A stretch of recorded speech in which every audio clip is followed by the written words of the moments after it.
के समस्त स्टूडेंट का हमारे अपने YouTube चैनल पर बहुत बहुत स्वागत है। दोस्तों अच्छे से तैयारी करते रहो अपनी, हम आपके साथ हैं। हम आपको पूरा मैटर यहाँ उपलब्ध करवाएंगे। कुछ विद्यार्थी बार बार कह रहे हैं कि सर हमें संस्कृत साहित्य का मैटर करवाएं। दोस्तों ऐसा संस्कृत साहित्य का मैटर मैंने लगभग करवा दिया। एक वीडियो में और डालने वाला हूँ, वो मैं आज कर दूंगा। थोड़ी सी कुछ प्रॉब्लम चल रही थी तो आज आपको मिल जाएगा। आज रिकॉर्डिंग करूँगा, हो सकता है सुबह आपको मिले कल। ठीक है, कल की छुट्टी रहेगी तो मैं आपको कल निश्चित रूप से उपलब्ध करवा दूंगा। उसमें मैं आधुनिक साहित्यकार जितने भी हैं उनको मैं मोस्ट इंपॉर्टेंट जो आपके लिए एग्जाम में हो सकता है वो मैं नोट्स तैयार कर रहा हूं। लगभग हो चुके हैं, कुछ 10-5 क्वेश्चन और बच रहे हैं। उसमें मैं पाठ परिचय के जो प्रश्न हैं हमारे इंपॉर्टेंट उसको भी शामिल कर रहा हूं, तो आपको वो मिल जाएंगे कल। आज मैं इस वीडियो में आपको एक प्रश्न आता है लघु निबंध का, उसको यहाँ बताने वाला हूँ। 4 नंबर का आपका प्रश्न आता है मित्रों। 4 नंबर आप कैसे इसमें प्राप्त कर सकते हैं। बहुत सारे हमारे साथियों की इसमें प्रॉब्लम आ रही है, सर कैसे लिखें, इसमें हमें पता नहीं चल रहा है कुछ, कैसे याद करें, कैसे रटें। तो मैं आपको इसमें सीधी सीधी बात बता देता हूँ। आपको पता है कि एक प्रश्न आता है आपका, लास्ट में आता है लगभग, और प्रश्न आएगा कि अधोलिखितेषु कमपि विषयम स्वीकृत्य 50 से 60 शब्देषु संस्कृत भाषायाम लघु निबंधम लिखत। यानी 50 से 60 शब्दों में आपको लघु निबंध लिखना होता है। इस तरह का एक प्रश्न आपके आता है। अब इसमें क्या है, टॉपिक तो कोई भी आ सकता है, लेकिन फिर भी मैं मेरे हिसाब से जो मुझे मोस्ट लग रहे हैं वो मैं आपको यहाँ पर 7 टॉपिक बता रहा हूँ। टॉपिक आ जाएगा। मान लो कि बाई चांस नहीं आया तो आपको घबराने की आवश्यकता नहीं है। यदि आपने ये 7 टॉपिक कर लिए तो मैं पूरी गारंटी के साथ में कह सकता हूं आप कोई भी टॉपिक आ जाएगा तब भी उसको लिख सकोगे। क्यों? क्योंकि आप दोस्तों आपके एक टॉपिक अनुवाद का भी चलता है, कारक का भी आपके टॉपिक चलता है, तो आप अनुवाद सीखोगे, सीख चुके होंगे। मैंने वीडियो बना रखा है, मैं अब दोबारा से और आपको मोस्ट इंपॉर्टेंट कुछ प्रैक्टिस करवाऊंगा। ठीक है ना, तो वो यदि आपको आते हैं अनुवाद करना, आप अच्छे से जानते हैं, कारक का आपको अच्छे से ज्ञान है, तो आप कुछ भी लिख सकते हो। तो मैं तो आपसे ये कहूँगा कि ये 7 जो मैं बता रहा हूँ इन 7 को तो आप अच्छे से याद कर लेना। इनको बार बार सुनना, मेरा वीडियो देखना, और क्योंकि उच्चारण करूँगा मैं आपको बताऊँगा, उससे क्या जल्दी आपको याद हो जाएगा। इसके अलावा आप अनुवाद सीखेंगे, अनुवाद का अभ्यास करेंगे। इसके अलावा आप कारक का अभ्यास करेंगे।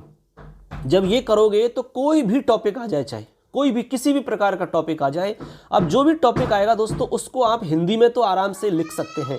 ये तो आप भी मानते हो इस बात को। तो अब करना क्या है, हिंदी में आप लिख सकते हो तो उसको आपको संस्कृत बनाना आना चाहिए। तो आप टूटी फूटी संस्कृत बना भी दोगे तो कोई दिक्कत नहीं है। 50 से 60 शब्दों का मतलब होता है 7-8 लाइन आप लिख सकते हो। छोटे छोटे वाक्य बना दीजिए, कोई दिक्कत नहीं है। छोटी मोटी गलतियां हो जाती हैं तो उसमें ज़्यादा कोई मतलब प्रभाव नहीं पड़ता है इस चीज़ का। तो ऐसे करके आप लिख सकते हो ये। ठीक है ना, तो मैं इसमें मोस्ट जो 7 बता रहा हूँ उनकी मैं चर्चा करता हूँ। यहाँ पर मैं अर्थ भी बताऊँगा साथ साथ में, और संस्कृत में आपको उच्चारण करके भी बताऊँगा कि आप इस तरह से लिख सकते हो। इसमें आप अपने हिसाब से कुछ लाइन बदल भी सकते हो, कोई इसमें दिक्कत नहीं है। तो चलिए शुरू करते हैं दोस्तों। अब देखते हैं यहाँ पर सबसे पहला हमारा टॉपिक है, देखिए भारतीय संस्कृति हमारा टॉपिक रहेगा। यदि आपके भारतीय संस्कृति टॉपिक आता है तो आप किस तरह लिख सकते हो। इसमें मैं ज़्यादा डिटेल से नहीं बताऊंगा आपको, मैं इसमें संस्कृत का उच्चारण करूंगा और उसका हिंदी अर्थ आपको समझाऊंगा, जिससे आप अच्छे से समझ करके याद कर सकते हैं, और बार बार इसको सुनते रहिए आप। भारतीय संस्कृति विश्वस्य सर्वासु संस्कृतिषु प्राचीना श्रेष्ठा चास्ति। मतलब हुआ भारतीय संस्कृति विश्व की सभी संस्कृतियों में प्राचीन और श्रेष्ठ है। संस्कृतिरेषा स्वगुण ही महनीया विद्यते। संस्कृति ऐसा यानी यह संस्कृति अपने गुणों से प्रशंसनीय है। महनीया विद्यते यानी अत्यधिक प्रशंसनीय है, इसकी सर्वत्र प्रशंसा होती है। ऐसे आगे चलिए, अगली लाइन से हम इसमें आगे देखते हैं। आगे लिखा है अस्याम सदाचार पालनम। अस्याम यानी इसमें सदाचार पालन, सदाचार का पालन करना, और धर्म प्राधान्यम धर्म की प्रधानता, अहिंसा पालनम अहिंसा व्रत का पालन करना। ठीक है, अहिंसा परमो धर्मः, इसको मानना। इत्यादयः दुर्लभाः गुणाः विराजन्ते। इत्यादि दुर्लभ गुण इसमें विराजित हैं, अर्थात विद्यमान हैं। आगे लिख रहे हैं मानवानाम सम्यक अभ्युदयार्थम। मानवा नाम यानी मानवों के, सम्यक यानी अच्छे प्रकार से, अभ्युदयार्थम का मतलब अभ्युदय के लिए या विकास के लिए। भारतीय संस्कृतौ आश्रम व्यवस्था स्वीकृता, भारतीय संस्कृति में आश्रम व्यवस्था को स्वीकार किया गया है। किसको? आश्रम व्यवस्था को, आश्रम व्यवस्था को स्वीकार किया गया है, ये आपको ध्यान रखना है। आगे चलिए, आगे कह रहे हैं समाजस्य व्यवस्थां सुचारू रूपेण चालयितुं, समाज की व्यवस्था को सुचारू रूप से चलाने के लिए भारतीय संस्कृतौ, भारतीय संस्कृति में कर्मानुसारम, कर्मों के अनुसार वर्ण व्यवस्था प्रतिपादिता, वर्ण व्यवस्था प्रतिपादित की गई है। वर्णों की व्यवस्था की गई है, जैसे ब्राह्मण, ठीक है, क्षत्रिय, शूद्र, वैश्य, ये वर्ण व्यवस्था यहाँ प्रतिपादित की गई है। कहाँ? भारतीय संस्कृति में। आगे सुनिए, आगे कह रहे हैं इसमें, देखिए यहाँ से आगे, कर्मवादः भारतीय संस्कृतेः प्रमुख सिद्धांतः, कर्मवाद भारतीय संस्कृति का प्रमुख सिद्धांत है। अनेन जनाः पुण्यकर्मणि प्रवृत्ताः भवन्ति, इससे लोग पुण्य कर्मों में प्रवृत्त होते हैं, और पाप कर्मणि च परित्यजन्ति, पाप कर्मों को त्यागते हैं, पाप कर्मों को छोड़ते हैं, ऐसा इसका मतलब है। आगे देखिए, आगे देखिए बच्चों, यहाँ से भारतीय जनानां जीवनम तपोमयम भवति, भारतीय लोगों का जीवन तपोमय होता है, तप से युक्त होता है। आगे है, पुनर्जन्मनः भावनयापि सर्वे जनाः सत् कर्मण्येव प्रवृत्ताः जायन्ते, इसका मतलब हुआ पुनर्जन्म की भावना से भी सर्वे जना यानी सभी लोग सत्कर्मों में प्रवृत्त होते हैं, अच्छे कर्मों में प्रवृत्त होते हैं।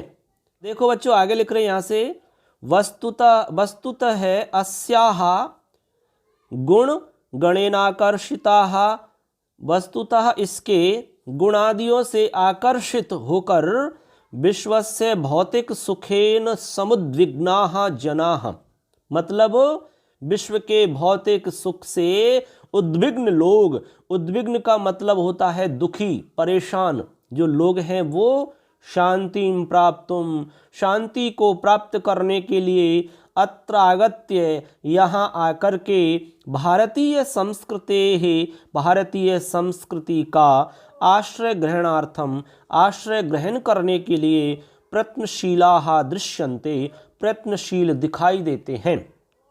जो अन्य लोग, अन्य देशों के लोग भौतिक सुख साधनों से उद्विग्न हैं, परेशान हैं, वो भारत में आकर के यहाँ की भारतीय संस्कृति को आश्रय यानी कि उसको ग्रहण करने के लिए प्रयत्नशील दिखाई देते हैं, ऐसा इसका मतलब है। तो इस तरह से हमारा यह लघु निबंध कंप्लीट हो जाता है। हमारा टॉपिक हो गया भारतीय संस्कृति, ठीक है। अब इसको बार बार आप सुनोगे ना तो निश्चित तौर पर ये लाइनें आपके दिमाग में छप जाएंगी, ठीक है, क्योंकि मैंने इसमें संस्कृत के साथ साथ में आपको अर्थ भी बताया है। तो हिंदी अर्थ आप सुनोगे, उसकी संस्कृत सुनोगे, तो जब भी आपको समय मिलता है, जैसे खाना बना रहे हो मान लो आप, ठीक है, तो आप उस समय सुन लीजिए, खाना खा रहे हो तो उस समय आप सुन लीजिए, जब आप कुछ नहीं कर रहे, थोड़ा सा आप टहल रहे हैं इधर उधर, तो मोबाइल में चला के इसको सुन लीजिए आप, ठीक है ना। तो इससे क्या होगा कि सुनने से बहुत जल्दी से याद हो जाता है बच्चों। आप इस ट्रिक को अपना के देखिए, इसीलिए मैंने आपको यहाँ पर इस तरह से ये वीडियो बनाया है। आपको निश्चित तौर पर लाभ मिलेगा इससे, ये हमारा पूरा विश्वास है, ठीक है ना। तो चैनल को सब्सक्राइब कर लेना यार, क्योंकि इस पे और भी मैटर आपको मिलने वाला है, सब कुछ मिलेगा। मैं पूरा प्रयास कर रहा हूँ कि आपको सारा मैटर दिया जाए। चलिए आगे देखते हैं। अब बच्चों आगे देखिए, 2 नंबर पे है यहाँ पर हमारा टॉपिक महाकवि कालिदास है। महाकवि कालिदास के बारे में मान लो आ जाता है तो आप किस तरह से लघु निबंध लिखोगे, मैं यहाँ पर आपको बता रहा हूँ हिंदी अर्थ सहित। सुनिए, अस्मिन् संसारे न कोपि देशो प्रांतो वा विद्यते, इस संसार में ऐसा कोई भी देश अथवा प्रांत नहीं है। यत्रत्याः जनाः जहाँ पर लोग कालिदासम ने विदन्ति, जहाँ पर लोग कालिदास को नहीं जानते हैं, ऐसा कोई भी देश अथवा प्रांत नहीं है। आगे कह रहे हैं भारतीयेषु कविषु, भारतीय कवियों में कालिदास एव भूयसी ही कीर्तिमय लभत, मतलब कालिदास ने भारतीय कवियों में अत्यधिक प्रशंसा या अत्यधिक सम्मान या कीर्ति को प्राप्त किया। कालिदास एव भूयसी कीर्ति, अत्यधिक कीर्ति या प्रशंसा या यश को प्राप्त किया। आगे है सर्वेषु कविषु महाकविः कालिदासः श्रेष्ठतमः कवि वर्तते, सभी कवियों में महाकवि कालिदास श्रेष्ठतम कवि हैं। आगे सुनिए, आगे कह रहे हैं आनंद वर्धनाचार्य, आनंद वर्धनाचार्य ने कालिदासम, कालिदास को महाकवि महाकवि कहा। आनंद वर्धनाचार्य ने कालिदास को क्या कहा? महाकवि कहा। तो आह का मतलब कहा या बोला। आगे है प्रसन्न राघवस्य कर्ता, प्रसन्न राघव जो ग्रंथ है उसके कर्ता जयदेवस्तम, यानी जयदेव ने तम यानी उनको क्या कहा? कवि कुल गुरु कालिदासो विलास है। ये लाइन देखिए यहाँ लिखी हुई है, कवि कुल गुरु कालिदासः विलासः, मतलब राघव प्रकाश के कर्ता जयदेव ने कालिदास को कवि कुल गुरु कालिदासः विलास ऐसा एकथयत यानी कहा। इस तरह उन्होंने कालिदास जी के लिए बोला। किसने बोला भाई? ये बोला है प्रसन्न राघव के कर्ता जयदेव ने। ऐसा आपको समझना है। आगे देखिए, आगे लिख रहा है कवि कुल गुरु महाकवि कालिदास है। कवि कुल गुरु महाकवि कालिदास संस्कृत साहित्य से, संस्कृत साहित्य के अद्यावधि, आज की अवधि तक, ठीक है, कनिष्ठिताधिष्ठित है कविरस्ति। मतलब ये हुआ कि संस्कृत साहित्य के अद्यावधि, संस्कृत साहित्य की आज की अवधि तक, इस समय तक कनिष्ठिताधिष्ठित है कविरस्ति। कालिदास कनिष्ठ का जो हमारी उंगली है उस पर अधिष्ठित कवि हैं। मतलब ये हुआ जब अच्छे या श्रेष्ठ कवियों की गणना की जाती है तो वहाँ पर हम जो हमारी सबसे छोटी उंगली है, कनिष्ठ, जो कनिष्ठ का जो उंगली होती है ना, अनामिका के जस्ट बगल में, जिससे आप तिलक इत्यादि लगाते हो, उसके बगल वाली सबसे छोटी जो उंगली है उसको कहते हैं कनिष्ठा। क्या कहते हैं? कनिष्ठा। तो कह रहे हैं कि जब गिनती हम करते हैं तो उसी से करते हैं स्टार्ट।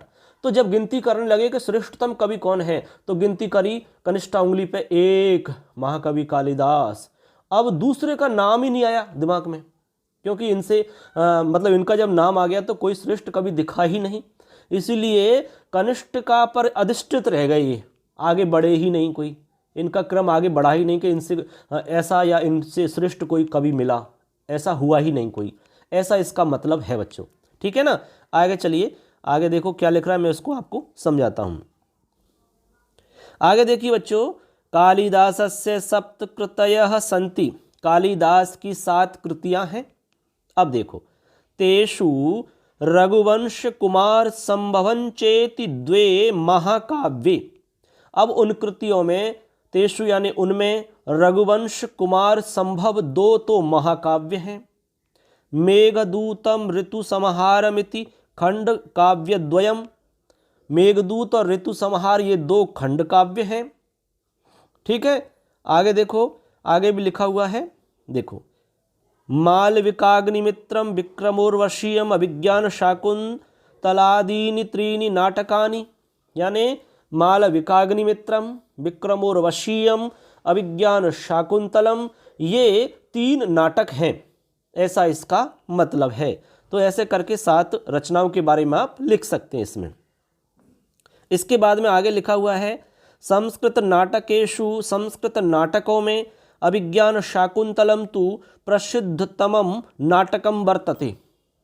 संस्कृत नाटकों में अभिज्ञान शाकुंतल तो सबसे अधिक प्रसिद्ध नाटक है। आगे सुनो, वैदर्भी रीति प्रयोगे तथा उपमा क्षेत्रे तु कालिदासः अद्वितीयः कविरस्ति। वैदर्भी रीति के प्रयोग में अथवा उपमा के क्षेत्र में तो कालिदास अद्वितीय कवि हैं, यानी इनके समान दूसरा कोई कवि नहीं हुआ है। तभी तो कहा जाता है उपमा कालिदासस्य भारवेरर्थ गौरवम दंडिना पद लालित्यम मागे संति त्रयो गुणा। ऐसे तो उपमा कालिदास की प्रसिद्ध है।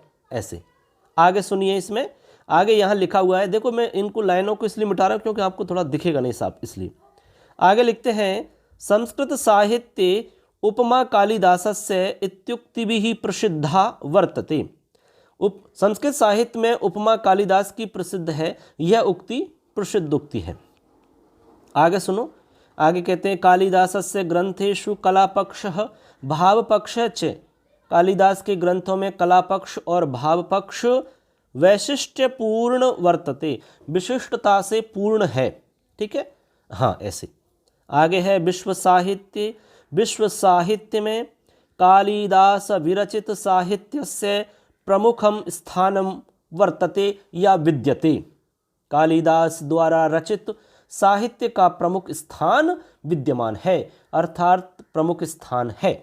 इस तरह से महाकवि कालिदास के विषय में आप लघु निबंध लिख सकते हैं, कोई दिक्कत नहीं है। मैंने आपको संस्कृत और हिंदी दोनों में अच्छे से समझाने का प्रयास किया है। उम्मीद करते हैं आपको समझ में आया होगा। ठीक है ना, वीडियो अच्छा लगा तो लाइक करना, चैनल को सब्सक्राइब करना दोस्तों। आगे चलिए, जो 3 नंबर पे है सत्संगति। ठीक है, मैं थोड़ा सा जल्दी बताऊंगा। सत्संगति है सताम सज्जनानाम वा संगति ही सत्संगति ही कथ्यते। यानी सताम का मतलब सज्जन, ठीक है, अच्छे जो लोग होते हैं या सज्जन लोगों की जो संगति होती है उसको हम सत्संगति कहते हैं। सबसे पहले तो ये वाली लाइन लिखनी है आपको। इसके बाद में सत्संगते है मानव जीवने अति महत्वम वर्तते। सत्संगति का मानव के जीवन में अत्यधिक महत्व है। आगे है सत्संगत्या मानव है सर्वत्र यशः सुखम च प्राप्नोति। मतलब सत्संगति से मानव सर्वत्र यश और सुख को प्राप्त करता है, ऐसा इसका मतलब है। आगे लिख रहे हैं तस्य विद्या कीर्तिश्च वर्धते। उससे उसकी विद्या और कीर्ति बढ़ती है। किससे? सत्संगति से उसकी यानी मनुष्य की विद्या और कीर्ति बढ़ती है, ऐसा इसका मतलब है। आगे कह रहे हैं तस्य बुद्धि निपुणा भवति। उसकी बुद्धि निपुण होती है। मन है पवित्रम जायते। मन पवित्र होता है। मानव है यादृशै जनैः सत्संगति करोति। संगति करोति, मानव जिस प्रकार के लोगों के साथ संगति करता है।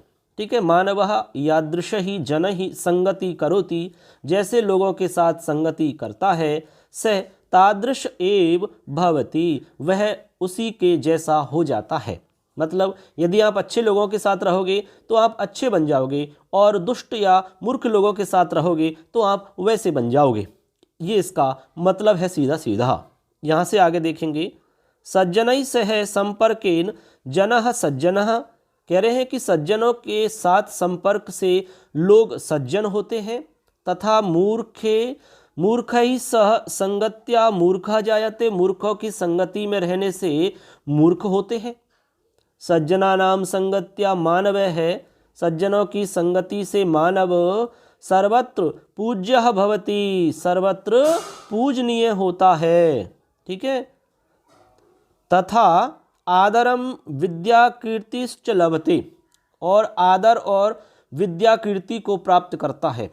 ठीक है, मतलब सज्जनानाम संगत्या, सज्जनों की संगति से मानव सभी जगह पर पूजनीय होता है, आदर विद्या कीर्ति को प्राप्त करता है। ऐसा यहाँ इसका मतलब हो जाता है।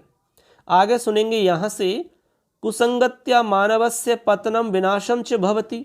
और कुसंगति से मानव का पतन व विनाश होता है। सत्संगत्या मानवः श्रेष्ठ फलम प्राप्नोति। अच्छी संगति से मानव श्रेष्ठ फल को प्राप्त करता है। ऐसे आप ऐसे कैसे वाक्य बना लोगे आप, इसमें परिवर्तन कर सकते हैं आप, अपनी भाषा में थोड़ा सरल लिख सकते हो, ये आपके ऊपर है। आगे कह रहे हैं स है प्रवीणताम याति, वह प्रवीणता को प्राप्त होता है। उन्नतिम च प्राप्नोति, और उन्नति को प्राप्त करता है। तस्य विचारधारा पवित्रा जायते, उसकी विचारधारा पवित्र होती है। तथा स गुणयुक्ता भवति, वह गुणों से युक्त होता है। सत्संगत्या मानवस्य दोष निवारणेपि भवति, यानी सत्संगति मानव के दोषों का निवारण करने वाली भी होती है। मानव के अंदर जो दोष होते हैं उनका निवारण भी सत्संगति से संभव होता है। संतः सत्संगते महिमानं वर्णयन्ति, कह रहे हैं कि जो सज्जन पुरुष हैं वो सत्संगति की महिमा का वर्णन करते हैं। इसलिए अतः सर्वविध विकासाय, सभी प्रकार के विकास के लिए, सर्वदा यानी हमेशा सत्संगति ही करनीय, सत्संगति करनी चाहिए। अतः यानी इसलिए दुर्जन संगति है, या दुष्ट लोगों की संगति है यानी बुरी है, ठीक है। और सत्संगति इष्ट करनीय, इसलिए सत्संगति करनी चाहिए। ये हमारा सत्संगति वाला टॉपिक कंप्लीट हो जाता है। ऐसे आप इसमें लिख सकते हैं। अब चलते हैं 4 नंबर पे, संस्कृत भाषा का महत्व। मान लो टॉपिक आ गया संस्कृत भाषा का महत्व, तो आप क्या लिखोगे वो आप इसमें देखिए कैसे आप इसमें लिख सकते हैं। एकदम सरल तरीका से मैं बता रहा हूं, देखिए। संस्कृत भाषा विश्वस्य सर्वासु भाषासु प्राचीनतमा वर्तते। संस्कृत भाषा विश्व की सभी भाषाओं में प्राचीनतम भाषा है। आगे सुनो, इयं भाषा सर्वासां भाषाणां जननी वर्तते, यह भाषा सभी भाषाओं की जननी है। संस्कृत भाषायां भारतस्य प्राचीन ग्रंथाः चत्वारो वेदाश्च सन्ति। भारतीय, इसका मतलब है संस्कृत भाषा में भारत के प्राचीन ग्रंथ और 4 वेद हैं, यानी जितने भी प्राचीन ग्रंथ हैं वो और 4 वेद इसमें हैं। इयम सरला, इयम यानी यह है, सरला यानी सरल, शुद्धा पर सुसंस्कृतम च भाषा अस्ति, यह सरल, शुद्ध और सुसंस्कृत भाषा है। आगे लिख रहे हैं, अस्माकं सर्वमपि ज्ञानम विज्ञानम च संस्कृते एव निहितमस्ति, हमारा संपूर्ण ज्ञान विज्ञान संस्कृत में ही निहित है। भारतीय संस्कृति ही संस्कृत भाषायामेव दृश्यते, भारतीय संस्कृति संस्कृत भाषा में ही दिखाई देती है। ऐसा आगे कह रहे हैं, यहाँ देखिए आगे लिखते हैं, संगणकस्य कृते संस्कृत भाषा एव सर्वोत्तमा वर्तते। संगणक के लिए, संगणक का मतलब कंप्यूटर के लिए, कंप्यूटर के लिए संस्कृत भाषा ही सर्वोत्तम है, सबसे अच्छी बताई गई है। अब देखिए बच्चों यहाँ से आगे है, वयम संस्कृते नैव भारतीय संस्कृते स्वरूपस्य ज्ञानम प्राप्तुम शक्नुमः, अर्थात हम सब संस्कृत से ही भारतीय संस्कृति के स्वरूप व ज्ञान को प्राप्त कर सकते हैं। इयं भाषा, यह भाषा, अस्माभिः भारतीयैः रक्षणीयः पठनीयः संवर्धनीयः च, इसलिए हम सब के द्वारा भारतीय या हम सब भारतीयों के द्वारा इसकी रक्षा करनी चाहिए, पढ़ना चाहिए इसे, और इसका संवर्धन करना चाहिए, इसको बढ़ाने का प्रयास करना चाहिए, विकास करने में इसका हमें सहयोग करना चाहिए।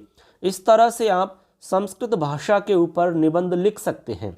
ठीक, आगे है हमारा अगला टॉपिक, इसमें 5 नंबर पे पर्यावरण संरक्षणम। पर्यावरण संरक्षणम इसमें कैसे लिखेंगे, देखिए, अस्मान यत परितः आवृणोति तत् पर्यावरणम कथ्यते। अस्मान यानी हमको, जो चारों ओर से घेरा हुआ है, तत् पर्यावरणम कथ्यते, उसको हम पर्यावरण कहते हैं। ठीक है, पर्यावरणेन साकम मानव जीवनस्य घनिष्ठम संबंधम वर्तते। पर्यावरण के साथ, साकम यानी साथ, मानव जीवन का घनिष्ठ संबंध है। प्रकृत्या शुद्धता एवं, प्रकृति की शुद्धता ही वर्तमान काले सुख स्वरूपा भवितुम शक्नोति, यानी प्रकृति की शुद्धता ही वर्तमान समय में सुख स्वरूप हो सकती है। अद्य प्रदूषणेन प्रकृति न कुत्रापि सुख शांति युता अस्ति। अध्ययन आज प्रदूषण से प्रकृति कहीं पर भी सुख शांति से युक्त नहीं है। न कुत्रापि सुख शांति युतास्ति। आगे सुनो, इसमें आगे यहाँ से देखिए बच्चों, यहाँ लिखा हुआ है, देखो यहाँ, वृक्ष लता गुल्म वायु जल जीवाः सर्वेपि पर्यावरण सर्जका संति। ये सभी पर्यावरण के सर्जक हैं। वृक्ष, लता, लता जानती है बेल, गुल्म झाड़ी होती है, वायु आप जानते हैं, जल जीवाः जल में रहने वाले जीव, ये सभी पर्यावरण के सर्जक हैं, पर्यावरण के पोषक हैं, ऐसे, ठीक है ना। वनेषु अनेके जीवा दुर्लभाः विलुप्यन्ते। वनों में रहने वाले अनेक दुर्लभ जीव विलुप्त हो गए हैं। वायु प्रदूषणेन अस्माभिः प्रतिक्षणं विषपानं क्रियते। वायु प्रदूषण से हम सबके द्वारा प्रतिक्षण विषपान किया जा रहा है, ऐसे, ठीक है, क्योंकि प्रदूषण बहुत ज़्यादा हो गया तो हम विषपान कर रहे हैं, सब जगह मिलावट हो गया है और जहर हम पी रहे हैं, इस तरह से इतना पॉल्यूशन हो रहा है। वाहनई ऊष्मा वृद्धिम आपनोति। जो वाहन है, ठीक है, गाड़ी मोटर इत्यादि वाहनों के द्वारा ऊष्मा वृद्धिम आपनोति, जो ऊष्मा है, गर्मी है, वो और ज़्यादा वृद्धि को प्राप्त हो रही है, बढ़ रही है। सकलम मानव जीवनम दुखमयम संजातम। संपूर्ण मानव जीवन दुख से युक्त हो गया है।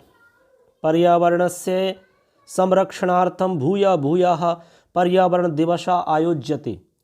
पर्यावरण की संरक्षण के लिए अनेक बार, बार बार, भूया भूया यानी बार बार पर्यावरण दिवस आयोजित किया जाता है। प्रवर्धमानायाः मानव सभ्यतायाः संरक्षणार्थम। जो प्रवर्धमान, ठीक है, जो अभी विकसित हो रही है मानव सभ्यता, उसके संरक्षण के लिए पर्यावरण संरक्षणम अस्माकं कर्तव्यम वर्तते। हम सब का कर्तव्य है पर्यावरण का संरक्षण करना, पर्यावरण की रक्षा करना हम सब का कर्तव्य है, ये इसका मतलब है। इस तरह से मित्रों आप पर्यावरण संरक्षण पर अपना लघु निबंध लिख सकते हो। अब चलिए 6 नंबर पे है आपका सेकंड लास्ट सदाचार है। सदाचार, सदाचार पे कैसे लिख पाओगी? सताम आचार्य सदाचार इति कथ्यते। सज्जनों का आचार या व्यवहार सदाचार कहलाता है। सबसे पहले तो आप ये लिखेंगे। इसके बाद सज्जनाः यथा आचरन्ति तथैव आचरणम सदाचारो भवति। सज्जन लोगों के द्वारा जैसा आचरण किया जाता है तथैव आचरण, वही आचरण सदाचार होता है, ऐसा इसका मतलब है। ठीक, आगे लिख रहे हैं ते सर्वैः सह शिष्टतापूर्वकम व्यवहारम कुर्वन्ति। वे सभी के साथ शिष्टतापूर्वक व्यवहार करते हैं। तेषु सत्याचरणम, उनमें सत्य के प्रति आचरण, वाक् संयमः, वाणी में संयम, विनय विनम्रता, अक्रोधः क्रोध नहीं करना, क्षमा, धर्माचरणम इत्यादयः सद्गुणाः दृश्यन्ते। ये इत्यादि सद्गुण उनमें दिखाई देते हैं। किनमें? जो सदाचारी लोग होते हैं उनमें ये सारे अच्छे गुण दिखाई देते हैं। आगे सुनो, सदाचारस्य सत्यैव संसारे जनः उन्नतिं करोति।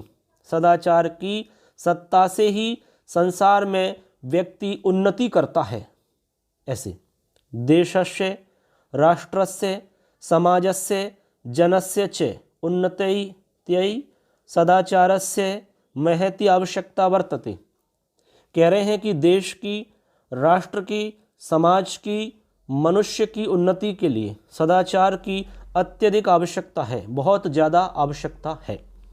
सदाचारेणैव जनाः ब्रह्मचारिणो भवन्ति। सदाचार से ही लोग ब्रह्मचारी होते हैं, ब्रह्मचर्य का पालन करने वाले होते हैं। सदाचारेणैव शरीरम परिपुष्टम भवति। सदाचार से ही शरीर परिपुष्ट होता है, मजबूत होता है। बुद्धि वर्धते, सदाचार से बुद्धि बढ़ती है। इस तरह से आप सदाचार के टॉपिक पर अपना लघु निबंध लिख सकते हो। अब इतने सारे आप सुन लोगे, देख लोगे, 2 4 5 दिन आपने सुन लिए डेली, केवल जो आपका इसमें लगेगा हमारा आधा पौन घंटे का टाइम, इसको आप सुन लीजिए बस, तो आपका ये मान के चलो 4 नंबर पक्के हो जाएंगे। ये सुनने से ये होगा कि आपको और आइडिया मिलेंगे, आप अन्य भी लिख सकोगे। इनमें से बहुत सारी लाइनों को आप उसमें जोड़ तोड़ करके लिख सकते हो। ये आगे हमारा लास्ट है परोपकार है। परेशान उपकारः परोपकारः उच्यते, दूसरों का उपकार करना परोपकार कहलाता है। सबसे पहले तो हमें ये लाइन लिखनी है। सर्वः स्वार्थम समीहते इत्यपि कस्यचित् कवेः उक्ति अस्ति। कह रहे हैं कि सर्वः स्वार्थम समीहते, मतलब सभी लोग स्वार्थ की आकांक्षा करते हैं, सभी लोग स्वार्थ की इच्छा रखते हैं।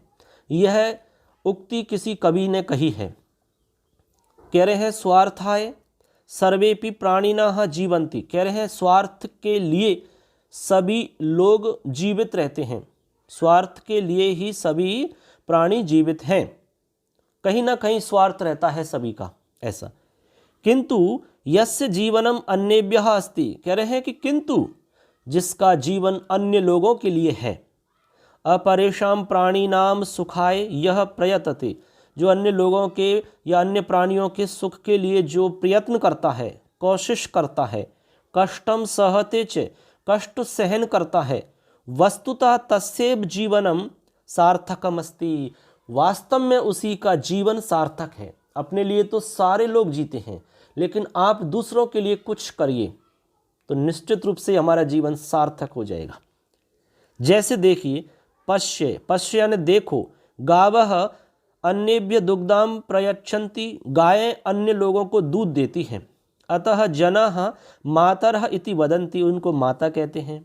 नदी अपि स्वजलम स्वयं न पिबति, अपने जल को स्वयं न पिबती यानी नहीं पीती है। अन्येषां प्राणिनां कृते ददाति, अन्य जो प्राणी है उनके लिए देती है। मेघान पश्य, बादलों को देखो। स्वजलम सर्वेभ्यः वितरन्ति, अपने जल को सभी लोगों को बांट देते हैं। पुष्पानि सर्वेभ्य सुगंधम वितरन्ति, जो पुष्प होते हैं वो सभी को अपनी सुगंध बांटते हैं। वृक्षा फलानि यच्छन्ति, वृक्ष सभी के लिए फल देते हैं। मातृसमा उपकारिणी का विद्यते जगति, कहा कि माता के समान उपकार करने वाला इस संसार में कौन है। अतः स्वार्थम विहाय, अपने स्वार्थ को छोड़ करके, विहाय यानी छोड़ करके, अन्येभ्यः जीवनमेव वरम, अन्य लोगों का परोपकार करना, अच्छा कार्य करना, जीवनमेव वरम, यही जीवन श्रेष्ठ है। वरम यानी श्रेष्ठ या अच्छा। स्वार्थ को छोड़ करके अन्य लोगों का उपकार करना, परोपकार की भावना रखना, ठीक है, यही जीवनमेव वरम, यही जीवन हमारा श्रेष्ठ है। ऐसा आप परोपकार में लिख सकते हो मित्रों। तो इस तरह से दोस्तों यहाँ पर हमने आपको 7 टॉपिक बताए, ठीक है, लघु निबंध के लिए। इन टॉपिक्स को आप बार बार सुने, इनको देखें, निश्चित तौर पर आपको लाभ होगा। हो सकता है कि इनमें से एक टॉपिक आपको मिल जाए, तो फिर तो कोई दिक्कत है ही नहीं आपकी, बार बार सुनोगे। फिर हमने ये भी बता दिया कि भाई बाई चांस नहीं मिला तो आपके लिए ऑप्शन क्या है, आप इनमें से बहुत सारी लाइनों को उसमें आप जोड़ तोड़ करके मिला सकते हो। इतनी समझ आप में विकसित हो जाएगी। आप हिंदी में सोचिए, उसका सेंटेंस बना दीजिए, आप अनुवाद सीख लीजिए, उसकी अभ्यास करो अनुवाद का, और आप कारक का अभ्यास करिए। फिर देखिए कोई सा भी टॉपिक आ जाओ, गलत होने की संभावना ही नहीं है। हाँ, छोटी मोटी गलतियां हैं, चल जाएगी, कोई दिक्कत नहीं है। छोटी मोटी गलतियों पर इतना ध्यान नहीं देते हैं, ठीक, क्योंकि हम भी कॉपी चेक करते हैं, तो कोई बारीक सी गलतियां होती हैं तो उनको थोड़ा सा हम नज़रअंदाज कर देते हैं। अब कोई ज़्यादा गलती है तो उस पर नंबर कटता ही है। ऐसा देखा जाता है कि भाषा कैसी लिखी आपने। अब हलंत विसर की एक आध गलती है तो उसमें कोई बड़ा काम नहीं है, ठीक है, हो जाती हैं ऐसी गलतियाँ ऐसे। इसलिए निश्चिंत रहें, तैयारी अच्छी करें, बहुत अच्छे से ईमानदारी से आप पढ़िए। आपके पास ज़्यादा समय नहीं है, हम आपको पूरा मैटर उपलब्ध करवाएंगे। चैनल को सब्सक्राइब करके जाना और वीडियो को लाइक कर देना, अपने दोस्तों को शेयर कर देना। कोई भी सवाल है आपका तो हमसे आप पूछ सकते हैं सवाल, ठीक है। एग्जाम से पहले मैं आपसे ज़रूर एक बार मुलाकात करूँगा, लाइव क्लास लूँगा आपकी, मैं लाइव जुड़ूंगा आपसे, मैं सब आप लोग जुड़ जाना, मैं आपको टाइम बता दूंगा। उसमें आपके कोई भी सवाल हो एग्जाम को लेकर के, वो सवाल आप पूछ सकते हैं हमसे, उनका समाधान मैं आपको निश्चित तौर पे करने का प्रयास करूंगा। सबके लिए धन्यवाद। अच्छे से सुनिए, अच्छे से पढ़िए। जय हिंद, वंदे मातरम, जय तु संस्कृतम।